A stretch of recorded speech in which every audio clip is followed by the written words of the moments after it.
যে জাতির শিক্ষা ব্যবস্থা উন্নত সেই জাতি ততটাই সমৃদ্ধ।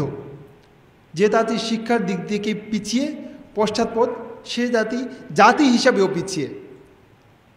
আর আমাদের ইসলাম, আমরা মুসলমানরা, আমাদের মুসলমানদের basic theme, basic instruction, basic লাইটটাই হচ্ছে এডুকেশন, শিক্ষা।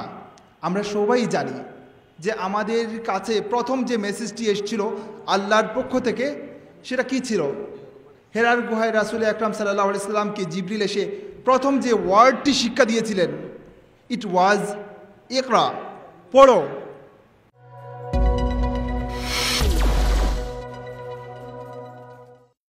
আলহামদুলিল্লাহি রাব্বিল আলামিন ওয়াসসালাতু ওয়াসসালামু আলা সাইয়্যিদিল আম্বিয়া ওয়া নাবিয়্যিল মুরসালিন ওয়া আলা আলিহি ওয়া আসহাবিহি আজমাইন। আজকের এই বসন্তের সুন্দর বিকেলে আয়োজিত এদেশের শিক্ষা ব্যবস্থা, যাকে বলা হয় জাতির মেরুদণ্ড,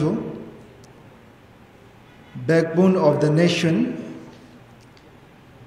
শিক্ষা ব্যবস্থার উন্নয়ন এবং নারী শিক্ষার গুরুত্ব শীর্ষক এই সুন্দর সেমিনারের মুহতারাম সভাপতি,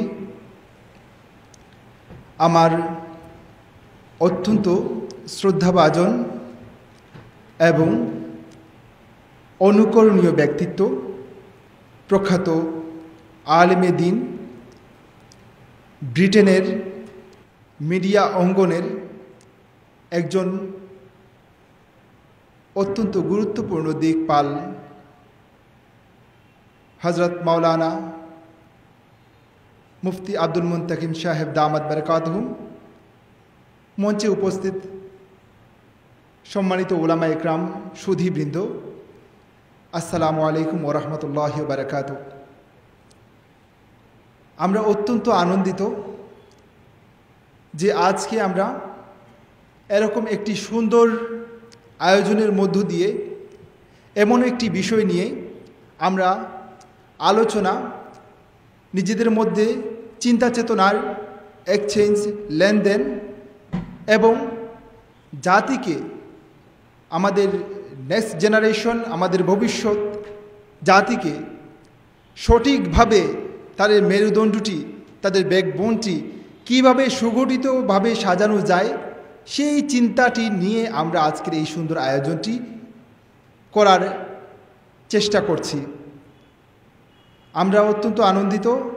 ইতিমধ্যেই আপনারা দুপুরের পরে সাধারণত আমাদের একটু আরাম আয়েশ করার ইচ্ছা থাকে, একটু ঘুমানোর কারো অভ্যাস থাকে। আমরা এগুলোকে ত্যাগ করে ইতিমধ্যেই অর্ধেক হল ভরে গেছেন, আপনারা এসে এই অনুষ্ঠানে শরীক হয়েছেন, সেজন্য আপনাদেরকে কৃতজ্ঞতা জানাই। সম্মানিত সুধী, আমি বক্তব্য আসলে দেওয়ার এই মুহূর্তে ইচ্ছে নেই। আমি আসলে আপনাদের কাছ থেকে দোয়া নিতে চাই। ছোট্ট করে যে কথাটি বলতে চাই যে শিক্ষা ব্যবস্থা হচ্ছে একটা জাতির উন্নয়নের মাপকাঠি। যে জাতির শিক্ষা ব্যবস্থা উন্নত সেই জাতি ততটাই সমৃদ্ধ। যে জাতির শিক্ষার দিক থেকে পিছিয়ে পশ্চাৎপদ সে জাতি হিসাবেও পিছিয়ে। আর আমাদের ইসলাম, আমরা মুসলমানরা, আমাদের মুসলমানদের basic theme, basic instruction, basic লাইটটাই হচ্ছে এডুকেশন, শিক্ষা।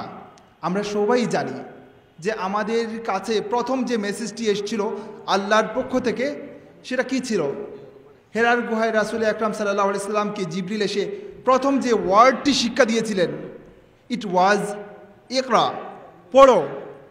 কেন? আরও অনেক শব্দ থাকতে পারত। আমি সেই ব্যাখ্যায় যাব না, সেই ব্যাখ্যা দেওয়ার প্রয়োজনও নেই। এখানে যারা বসে আছেন তারা আমার চেয়ে সেই ব্যাখ্যা অনেক বেশি জানেন। শুধু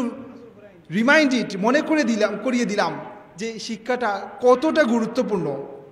এই শিক্ষা আমাদের নীতিকে তৈরি করে, এই শিক্ষা আমাদের মনন মানসিকতাকে তৈরি করে, এই শিক্ষা আমাদের মেজাজকে তৈরি করে, এই শিক্ষা আমাদের সামাজিকতা এবং নীতিনৈতিকতার মেরুদণ্ডকে তৈরি করে দেয়। যদি এই শিক্ষাটি দুর্বল হয়, যদি এই শিক্ষাটি একপেশী হয়, যদি এই শিক্ষাটি ভঙ্গুর হয়, তাহলে জাতি ভঙ্গুর হবে। আর এই শিক্ষাটি যদি উন্নত হয়, ব্যালেন্স হয়, কোয়ালিটি হয়, দেন জাতিটাও আমাদের সমৃদ্ধ হবে, উন্নত হবে এবং আমাদের ভবিষ্যৎটা আরও উজ্জ্বল হবে। সুতরাং আমি মনে করি এই মুহূর্তে এরকম একটি সেমিনার, এরকম একটি চিন্তা চেতনার এবং এই বিষয়গুলোকে নিয়ে ভাববার অত্যন্ত প্রয়োজন ছিল। এরকম একটি সেমিনার আজকে আয়োজন হয়েছে, সেজন্য মহান রব্বুল আলমিনের কাছে শুকরিয়া জ্ঞাপন করি। আলহামদুলিল্লাহ রব্বিল আলমিন।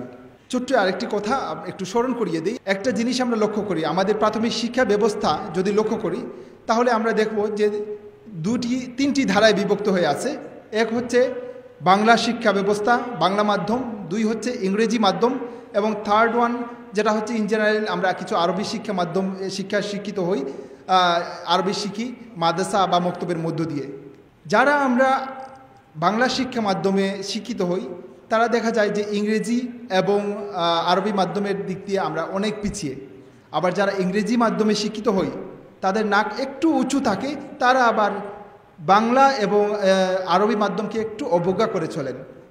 আর যারা আরবি মাধ্যমে শিক্ষিত হই, তারা আবার আমরা দেখা যায় যে ইংরেজি এবং বাংলা মাধ্যমে একটু পিছিয়ে।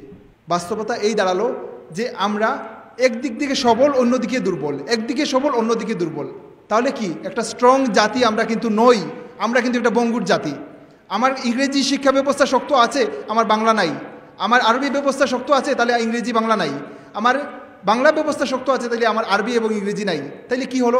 আমরা ইনব্যালেন্স এবং টোটালি একটা কমপ্লিট কোয়ালিটি পিপল না। বাস্তবতা হচ্ছে জাতিকে যদি এগিয়ে নিতে হয়, জাতি একটা স্ট্রং জাতি হিসেবে পরিণত করতে হয়, তাহলে আমাকে কিন্তু তিনটি ব্যবস্থা বা আমার প্রয়োজনীয় যে ব্যবস্থাগুলো আছে সবগুলোতেই সমানভাবে স্ট্রং হতে হবে। তখনই আমাদের জাতিটি আরও স্ট্রং হবে। আমরা ধর্মীয় শিক্ষা ব্যবস্থাকে পিছিয়ে রেখে আমরা ভালো জাতি হতে পারবো না। আবার শুধু ধর্মীয় ব্যবস্থাকে ধরে আমরা যদি জাগতিক প্রয়োজনীয় শিক্ষাকে যদি অবজ্ঞা করে চলি, তাহলেও আমরা কিন্তু শক্তিশালী জাতি হতে পারবো না। দুটোই আমাদের মনে রাখতে হবে।